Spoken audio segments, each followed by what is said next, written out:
both of us are coming from Ifakara. Very rural, and if you have people from Ifakara talk in Dar es Salaam talk about the fourth industrial revolution, it's very surprising. And we are also neighbors. Sometimes when Balozi is tired, it tends to call me and then we are discussing these things, so it's really good.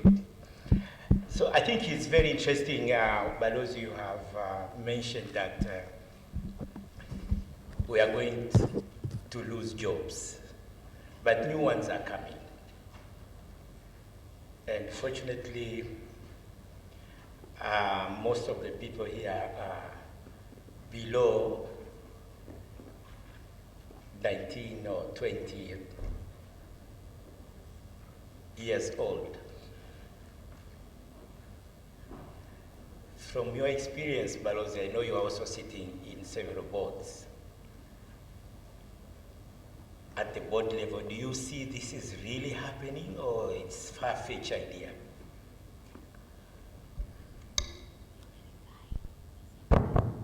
Well, the fireplace is about Africa.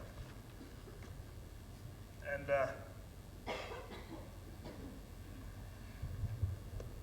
I started my discussion yesterday by saying, highlighting dichotomy. You know, there's everybody says Africa is the richest continent in the world in terms of resources, and yet it's also the poorest. You are rich and poor at the same time. And this is the huge challenge that we have in Africa. There are historical structural imbalances that we have to address, as well as start coping up with these new challenges, which are even much bigger and much more sophisticated than the old ones. So here we are. We have to resolve our old conflicts and contradictions, and as well as address the new ones. Certainly,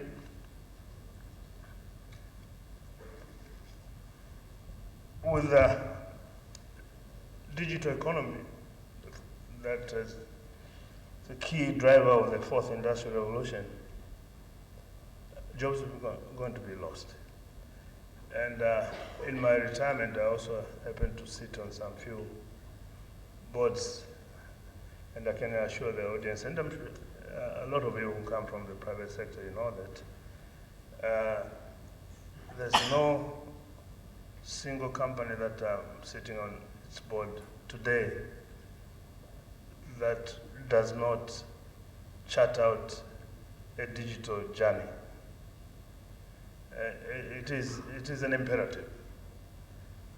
And that digital journey also involves, and once you digitalize everything, or anything, any process, some jobs are going to be lost or modified, the performance.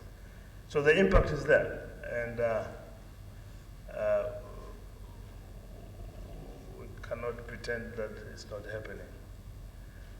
Yeah, I mean, remember Jumani has mentioned that he normally sent money to his mother to buy DSTV. So, I'm glad it is DSTV. Yes. And this is the reason why I ask you, if you have DSTV, we have Swahili, Fix, Netflix. So how do you cope up with this? If I ask you, as I know you have specific interest on DSTV, just to illustrate that things are changing. Well, I mean, I must declare my conflict of interest. I'm involved in multi-choice DSTV. And we are not, as I said, in this digital journey, we are aware, as a company, we are aware that Netflix, Amazon, and others are after our lunch. So I can assure you, we're not sitting back and pretending that it's not going to happen. We are aware of Netflix, we are aware of other competitors. And sometimes in this game, the threat does not necessarily have to come from your competitor. It could be your own former employee who has realized that you are refusing to change, you are refusing to appreciate that the digital world is here, and become your biggest competitor. Your former employee becomes your competitor. This is the new sophisticated world that we are living in. And then I know also Jumani has mentioned about the agriculture in another capacity. In Kilombero, when we pass there, we see we are passing usually from Dar es Salaam to Ifakara and from Ifakara. How did Kilombero embrace the fourth industrial revolution? Yeah, as I said, indeed, at Kilombero Sugar Company, which I chair the board, we've embarked on the digital journey, even as an old-fashioned industry like that. For instance, we have a significant number of growers, small growers. In the normal language, you call them outgrowers. We don't call them outgrowers because they are part of our value chain and production process. 40% of sugarcane comes from the growers. We call them Kilombero growers. And we have an expansion plan which, if approved, will double that number to 16,000 growers who will be providing about 60% of our cane, and the company will be providing 40%. So on the part of the growers, we have digitally mapped the entire area. And our agronomists and other experts have gone through the soil characteristics. So we roughly know every piece of land that is occupied by our growers, the characteristics. And therefore, in the process, we're also developing an app. We're working with some telco companies. We carried a survey and we realized 80% of our growers have cell phones, but only 20% have smartphones. So we are developing an app that does not need a smartphone. And through that app, we'll be having a conversation with the growers, advising them that Hassan Mshinda, we know your piece of land is not suitable for sugarcane. You better grow maize or rice. For those who will be participating in the growing of sugarcane, we'll advise them when to plant, pesticide, insecticide, and all this information, weather, forecast, when to harvest, what's the price, and all, and so on and so forth. So, that is on the part of our growers, and also improve their production process and put more science into it. On our part, as a company, we don't have any further land to expand. While we, among the growers, will be expanding horizontally, we'll be expanding vertically, introduce and leverage on some of the technology that is available in the digital environment to do vertical expansion. For instance, on the irrigation side, subterranean drip irrigation that first it will reduce the consumption of water by 2/3. So the good news about fourth industrialization and the technology that is available is also introducing efficiency in the utilization of resources, which is, with the growth of population, there's a danger on that one. But also it will boost production by 2/3. So horizontal expansion on the part of the small growers, vertical expansion on the part of our asset, because we don't have any more further land to work on. you are talking about the same industries. This is an example of how you apply technology in agriculture. So it's not something completely different, but it's the same industries which we are working on, trying to see how you can actually add the technology. Balozi, there is actually a startup here with an application of mobile application on irrigation. So probably you can discuss with them whether you can buy that or you can buy the whole startup. No, I saw them last night, I think, in the Yes. exhibition. And this is my message to the young generation, that talking about Africa and the challenges of the fourth industrial revolution, our solutions will not come from Silicon Valley. They'll be dealing with their type of problems. We have our own unique African challenges that we need to resolve.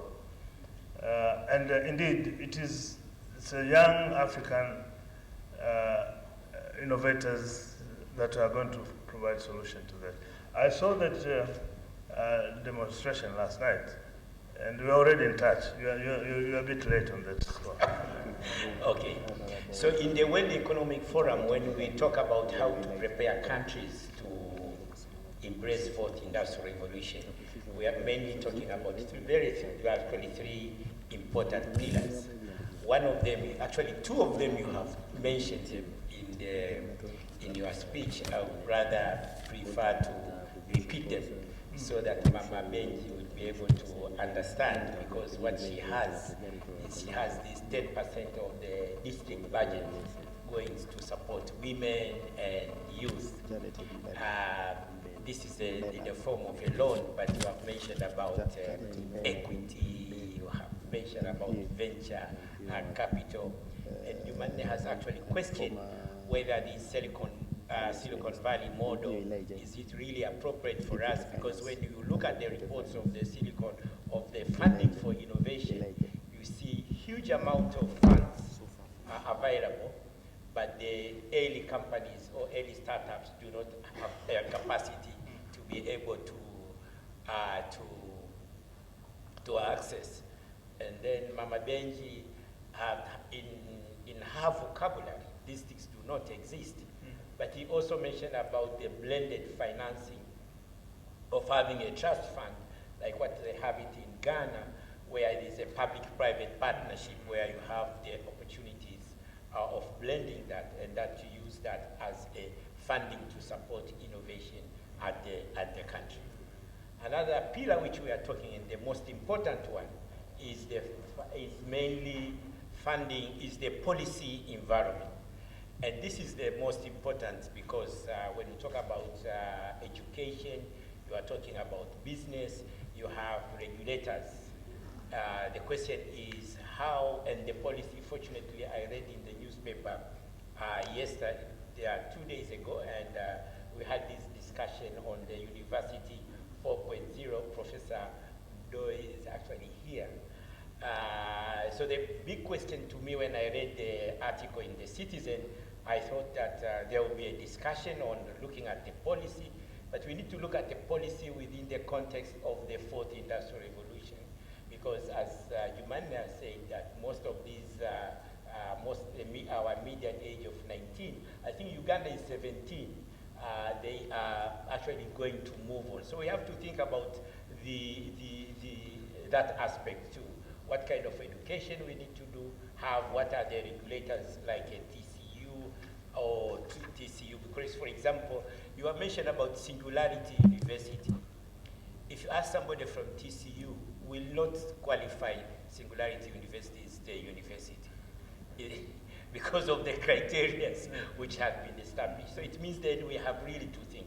So there's a pillar of policy, regulation, and others. There is a pillar on training and human resources, and this is really very important. You have mentioned also the infrastructure pillar, where we have, the government has invested almost $200 million to put the fiber, Mkongo wa Taifa. It has gone to all the countries, and but we are using mainly for chatting and sending money and this. We have not yet capitalized the use of this infrastructure. So imagine that you have built let's say a 4 or 8 lane highway, and you have only few Bajajis passing. We are still underutilizing the infrastructure. I see the CEO of Vodacom is here. Is that correct? Is that correct? Yeah, exactly. So how can we take advantage of the infrastructure which we have to push the use of that? And it's a very interesting, good that Professor Mloy, I haven't seen you for many years. There's a very interesting research which have come up recently. And this again is the initiative Elon Musk you have mentioned. Elon Musk has realized we have this grand challenge that we have a problem of our children do not be able to read, write, and do basic arithmetics. Those who are in the education sector, we know KKK. How's your professor? Mm-hmm. And this has been a major preoccupation of most of the governments in developing countries. So this problem, what we see in our country, watu wanamaliza darasa saba wajui kusoma, it's not unique to Tanzania. It's actually all over. So this guy decided to say, okay, this is a major grand challenge, and I'm happy. Is Nicholas in the room? From Singularity. Actually, we have somebody who's a member of the faculty of Singularity here. He's dealing with a grand challenge. So identify that this is a major challenge, and Elon Musk has actually set aside $15 million for any company startups which will come up with innovations to enable children to know how to read, write, and do arithmetics in Kiswahili. In Kiswahili. And this experiment was done in Tanzania. What are the results? Most of these children were not in schools because they were living far away. You'll be surprised if I say they were not in schools simply because that some of them walikuwa wanachunga, wanini. But 60% of them were able to read and write within 18 months without a teacher. They had only a tablet. 40% were able to do arithmetics and writing.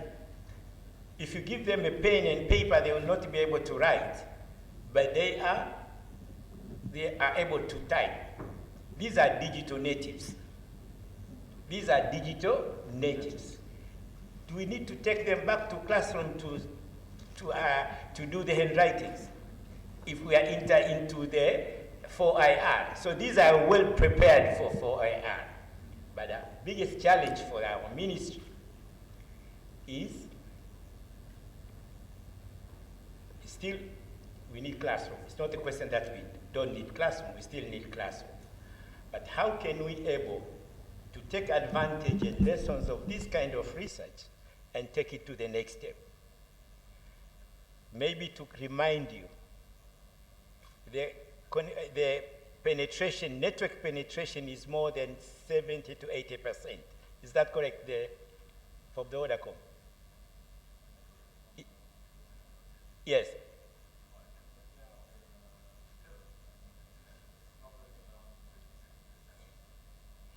But the connectivity is 90%. So we have we have actually connectivity. The infrastructure has reached for 90% of the country has been covered. But we still have problem of access to education. How? Is the question, because we need to change our mind from the classroom which we went to a different classroom. And we need to actually use the infrastructure to deliver health, to improve access to health, access to education. If we just put enough traffic in this network, we'll be able to recoup. So we need to see that way, because the problem of this the network, you don't actually see. Unaona minara, and then you have the UCAF talking about there. So the question is, how can we use that infrastructure to improve access of quality, to improve access of social services to our place. Otherwise, in the next few years, the backbone will somehow expire because it's not going to be there forever, because even the roads you need to maintain. So we need to maximize use of that infrastructure. So you see some of the elements are there. I don't know if there is anything else we need to do, because we have already started to move. The question is whether we need to have the right policy environment, and fortunately we have the government representative here, and this is the major task. And then we need also to be able to raise the awareness of the importance of these, about these changes for them to be able to understand, because I'm sure some of the policymakers, if you are aware about the potential of this technology, they will not go back to our technology. What do you think about that? No, certainly. There's someone who used a terrible example, you know, but I'll say it anyway. It says, the awareness is there. Everyone is talking about big data, Internet of Things, artificial intelligence, analytics, logarithms, and all these things. And he said it's just like teenage sex. Everybody talks about it. Nobody knows how to do it. Yes. So I think you're correct that I think this is the message to the government, and I'm glad, Honorable Minister, you're here on behalf of the Vice President. I think we need a policy framework. Everybody is just talking about this big data, artificial, fourth industrial revolution. But as a government, as a country, we need to have a policy on fourth industrial revolution, which will also spell out the strategies and how to reach out, and even coordinate the use of some of the facilities that are already in place. Exactly. You know, because, okay, the national fiber, what do you call it, the fiber network? Or yeah, the optic fiber. Optic fiber network is there, but doesn't relate anywhere to our quest as a nation towards the fourth industrial revolution. I think we should, you know, other nations have established, and here I remember in early 2000 when ICT was coming into play, a few of us were called by the ministry and we formed a ICT task force to advise the government, and we ended up now there's a representative there of the ICT commission in the government, which is driving that process. But I think on the part of the fourth industrial revolution, it's time government sets up a policy framework for that. I know in South Africa, President Cyril Ramaphosa has a task force of advisors on the fourth industrial revolution. I know our neighbors in Rwanda here, they're either through the commission or the task force, but they're pushing that agenda. And for us here, I think we need that framework that will push the agenda for fourth industrial revolution for Tanzania. And we will address all these issues of infrastructure, of education, of how do we fund these young people, you know, especially in an environment that doesn't have, as I said before, venture capital funds. We don't have private equity funds, but we have to find some other innovative ways of empowering these young people, young innovators, and move forward as a nation. Yeah. And I have to ask Kwame to say what's happening in Uganda. I know Kenya, they have also established a task force. Kwame, since I attend your meeting in Uganda, can you say something on what's happening in Uganda? Thank you.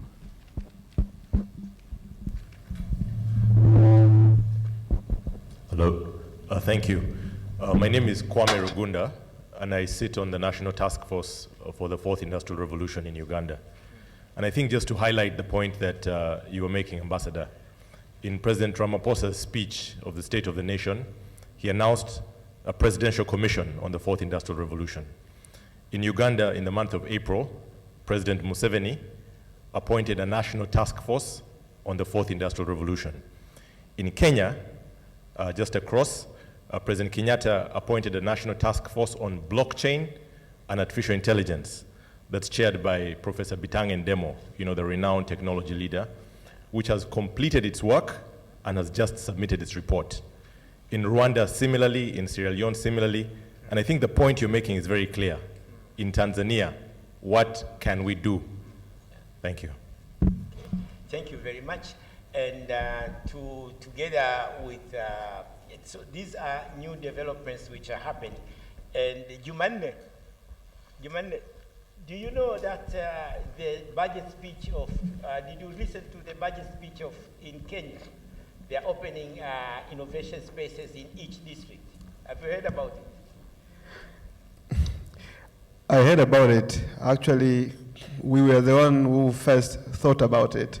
Actually, at some point of time, TAMISEMI had a plan to do that with COSTECH, and I still think it's a valid idea. The only challenge, we don't need to replicate Buni or DTBI across the country. We just need relevant innovation spaces that address specific problems in specific communities. So not necessarily tech hubs. We can have living labs or maker spaces or art spaces just to fit the need of the particular community. It is not a good idea to start iHub in every municipality in Kenya. Yeah. Thank you very much for, I think we have passed the message. And fortunately, we have been discussing with her. We have a representative of Deloitte. We have Deloitte team, and you know the link between Deloitte and Singularity. So we have been discussing a possibility to see whether we can host a shorter version of Singularity here in Tanzania. If the leader if there's a request from the government, we might be able to try to see so that we can inform others what is happening. I know Sandra, and my friend Daniel, can you stand up? Can you say something on what your individual effort, this is an individual effort in Tanzania on how to move, to take blockchain to a different levels, because it's not to be fair if I finish this without mentioning you, my doctor. Because Kwame is also a medical doctor, you are a dentist, you are an engineer, but the other one was the medical doctor who was talking about the future. Correct. So you see another doctor here who has changed. Can you stand after? So on my side, I think if we have a fourth industrial revolution task force, we'll be able to move forward faster than if every individual is doing it independently. Talk about your blockchain community. Okay, I'll be on the panel discussion, so I thought, okay. Okay, let me first start by introducing myself. My name is Sandra Chogo. I work as an auditor at the National Audit Office. I used to be a doctor, but I'm now doing masters in... I'll be a doctor in Ifakara because...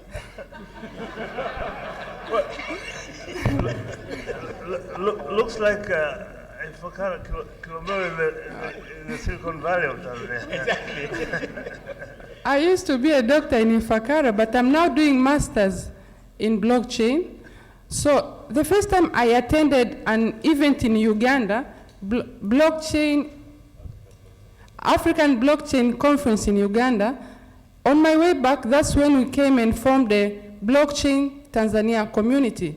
But the Blockchain Tanzania community is not doing so well just because of lack of resources, lack of fund. We don't have an office. But at present, because I'm an auditor, I'm looking at the way blockchain is affecting the auditing and the accounting profession. Thank you. But you are coming from CAG office. You don't want to say that. I mentioned that I work as an auditor at the National Audit Office. And Hassan, maybe, and these are some of the challenges that, or solutions that we have, and yet we get lost. And most people, when you talk about blockchain, they'll think you're talking about cryptocurrency or Bitcoin. But in terms of addressing our national challenges, the technology, the blockchain technology would take us very far, for instance, in terms of managing our land policy and land tenure security to the people in the rural areas, as well as urban. But certainly these are the technologies that the blockchain, in the manner that it provides privacy, integrity, and as well as transparency, would be quite handy in dealing with some of the challenges that we have. So I think for me, the message is the cost of trying is much cheaper than the cost of not trying at all. Yeah, I think this is actually very important, and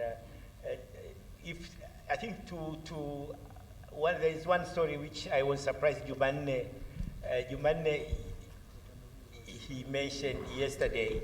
Jumanne, can you just mention the number of e-learning training you went through, just for the young, because people don't understand how you came about, just mentioning the courses which you have gone through online, because some of them are going to wait for Professor Mdoe to start courses, but to start new masters and new things.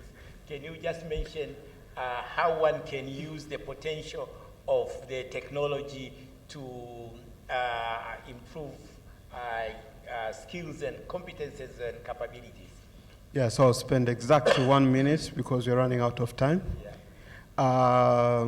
So I was trying to explain yesterday, actually on Monday, during the meeting with the universities, the importance of MOOCs, massive open online courses, in alternatively skilling of young people in Tanzania. The fact that most of the courses are offered for free. When I was hired for the work to become an innovation manager at Buni, I was the first innovation hub manager of the first innovation space in Tanzania. So literally I didn't have a job description. So my work was to run something I don't know how to do, and I was a software engineer student. Only thing I know was coding, so I had to do a lot of courses on innovation. So I did critical perspective in management with IE Business School in Madrid. Then I did... But you did it here? No, online. 6 of them. Yeah, exactly. So I did front-end and frugal innovation course, I think with Alto or Tuku online. And I did another course on competitive strategy and developing high-growth businesses with Munich University. So all these courses about how to run innovation space and nature businesses, literally I did all of them online. Anything I know about business, I've studied online. I've never done an MBA. These are free courses, and you can access them anytime. And this is very, very important. How do we encourage young people to access this content online? The cost of internet is very cheap. I was telling someone with a bundle of 2 GB, you can actually finish a whole diploma in project management in Arizona online. The whole diploma, 2 GB bundle actually.